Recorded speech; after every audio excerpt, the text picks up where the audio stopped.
आज हम नव विलासन में थे प्रथम विलास के पद को भाव विवेचन आपके सामने कर रहे हैं। प्रथम विलास कियो श्यामा जू कीनो विपिन विहार जू। ये जो नव विलास हैं ये श्री स्वामिनी जी के 9 दिन के श्री ठाकुर जी के संग विहार करवे की अंतरंग लीला के भाव के पद हैं। तो हमें प्रथम विलास कियो श्यामाजू, श्री स्वामिनी जी श्री श्यामाजू ने प्रथम दिन विलास कियो माने आनंद कियो माने खेल कियो। और कीनो विपिन विहार जू, विपिन कहे वनते।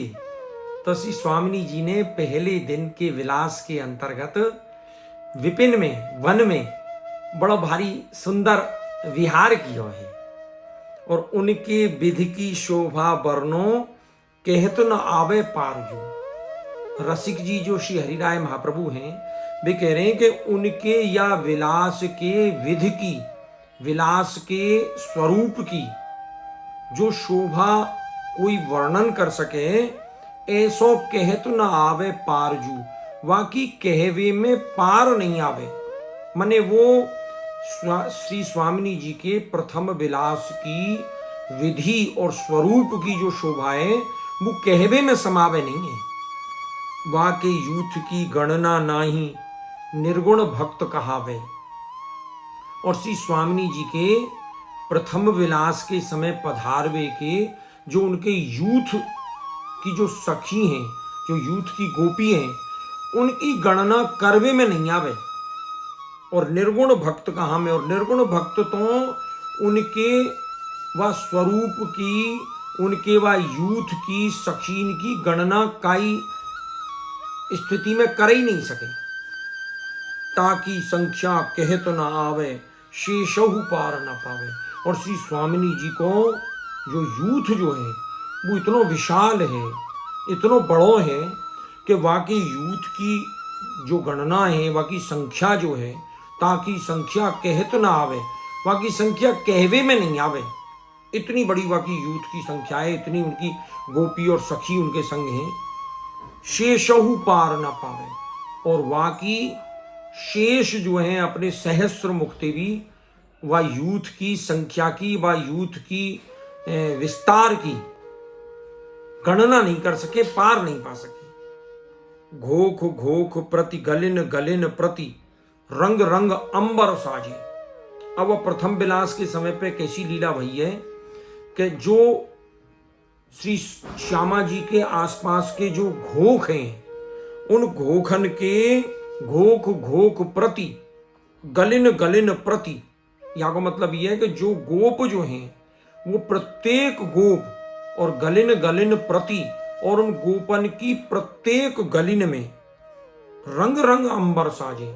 उनकी जो गोपन की जो गोपी हैं, उनकी जो भार्या हैं, वो श्री श्यामा जी प्रथम विलास को पधार रही हैं। या हमारे रंग रंग के अंबरन को साज के, अंबर के वस्त्र थे, रंग रंग के रंग बिरंगे चित्र विचित्र बड़े सुंदर सुंदर वस्त्रन को धारण करके, और वो प्रत्येक गोप के प्रत्येक गली की जो गोपी हैं वो विविध प्रकार के रंग बिरंगे वस्त्रन को साज के और श्री श्यामा जी के प्रथम विलास में उनके संग पधारी।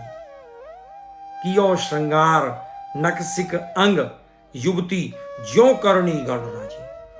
और श्री श्यामा जी ने, श्री स्वामिनी जी ने ऐसो श्रृंगार कियो है, नखते लेके शिख तक।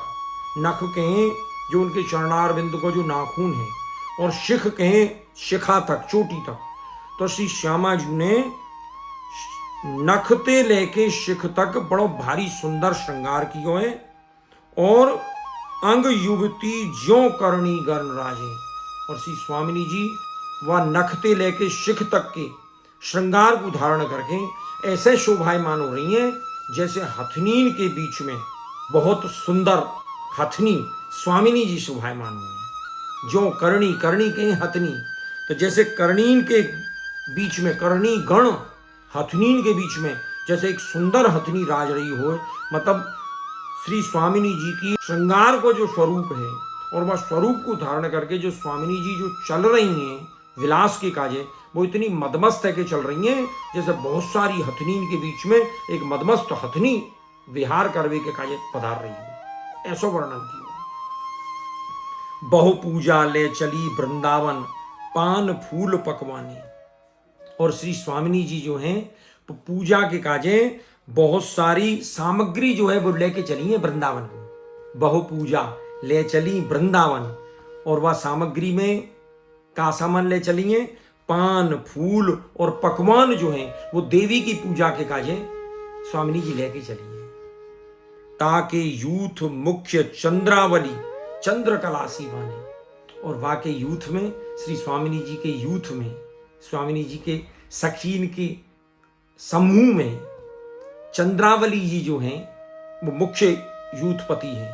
वो चंद्रकलासी साजें, जैसे चंद्रमा की, संपूर्ण चंद्रमा की विभिन्न कलाएं जैसी शोभायमान हुए, ऐसे चंद्रावली जी अत्यंत सुंदर शोभायमान रही।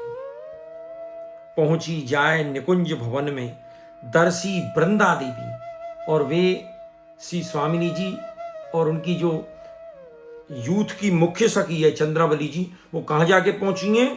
पहुंची जाए निकुंज भवन में, निकुंज भवन में जाके पहुंची हैं। बड़ो भारी कुंज को बहुत सुंदर जो भवन बन रहे हो, जो बड़ी भारी सुंदर कुंज निकुंज बन रही है, वहां में जाके पहुंची हैं।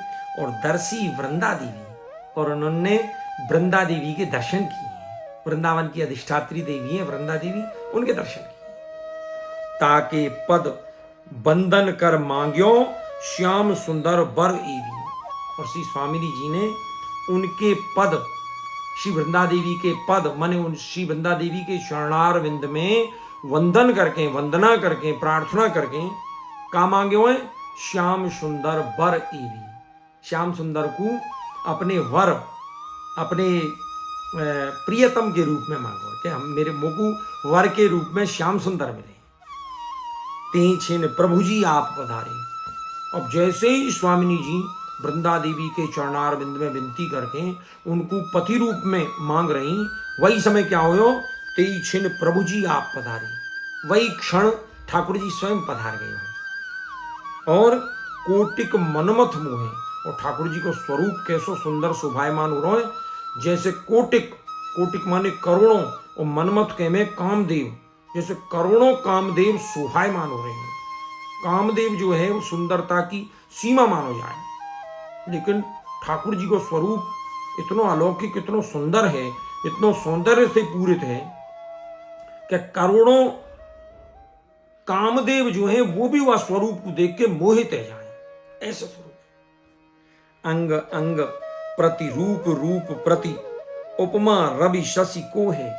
और ठाकुर जी को जो श्री अंग है, ठाकुर जी को एक एक अंग जो है, ठाकुर जी को मुखारविंद है, ग्रीवा है, भ्रकुटी है, नेत्र है, माने एक एक अंग जो है ठाकुर जी को इतना सुंदर स्वरूप में शोभायमान हो रहे हैं कि रवि शशि उपमा को है।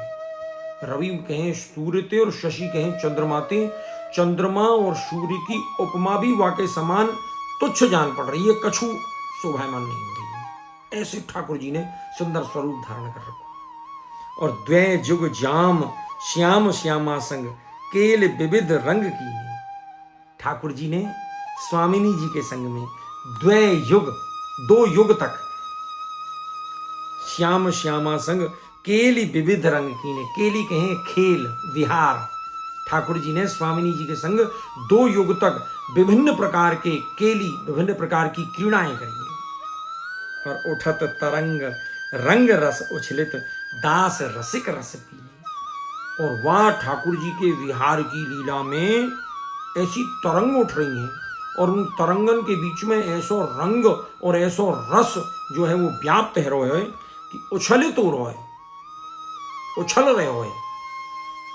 वह रस को, वह रंग रस को रसिक दास जी जो हैं वो पान कर रहे हैं, पी रहे हैं, अपने नेत्रंते निहार के वह रस को पान कर रहे हैं। प्रथम विलास की और श्यामाजू कीनो विपिन विहार। जय हो।